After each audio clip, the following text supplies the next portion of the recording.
Giant squids and sperm whales battle each other. Like a movie or an anime, two giant creatures rip each other apart. An epic battle between two of the biggest creatures on Earth. I imagine it's as terrifying as it is cinematic.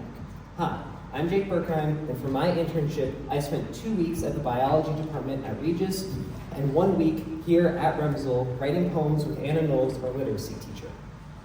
But how are poetry and biology related? Well, here's the thing. We've never seen a fight between a giant squid and a sperm whale, so it doesn't have meaning, right? We probably got a little dopamine hit when we learned about it. Therefore, it has meaning. Most people won't see my poems, but they still have meaning. At Regis, I spent my time closely looking at dead deep-sea fish, hoping to discover something, and setting up experiments, testing the effects of microplastics on bacteria.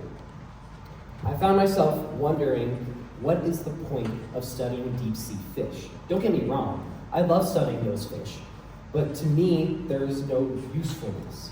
Studying the bacteria had a point. Man-made environmental damage is a real problem, and we need to know more about our effect on our ecosystem.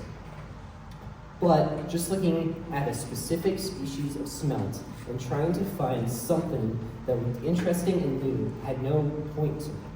I mean, most people have never heard of a smelt, and very few people have seen one in person, alive or dead. From the point of view of humanity, information about a smelt is pointless. Now look at this fish.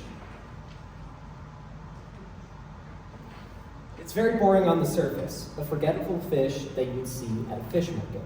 But most ponyfish are bioluminescent, which is when an animal creates light from a chemical reaction. Now I say most because recently scientists have discovered a species of ponyfish that is fluorescent, not bioluminescent. Now, there is a difference, I swear, but I don't fully understand it.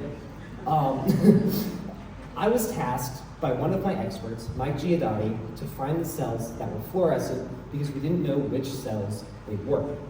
Now, I might have found no cells. And based on some evidence that was brought up by other marine biologists, it seems that I was right. These are the cells, which is very exciting. I probably added to the collective human knowledge the pile of things that humans think to be true. But was there meaning in this discovery? Most people have no idea that ponyfish even exist, and even fewer people care about where those cells are located in the fish. Poetry and biology could not be more different, but I have found the meaning of my biology studies in my poetry. Now, I mentioned before that I did poetry with RMSEL's literacy teacher, Anna. So, why do I do poetry? I mean, I plan on publishing my poetry, but most likely it's not going to be seen by many people, so does it have meaning? Of course it does, it's art. Art automatically has a meaning to the artist because the artist derives joy from it. So, I would say that studying the ponyfish does have meaning because I care about it. I get joy out of it. Dr. Giudotti cares about it and gets joy out of it. I don't write poems to change the world. I write them because I find joy in writing them. I don't study marine biology to change the world. I study it because I find joy in studying it. So find your ponyfish, your sperm whale, and giant squid, and you will find meaning in your life.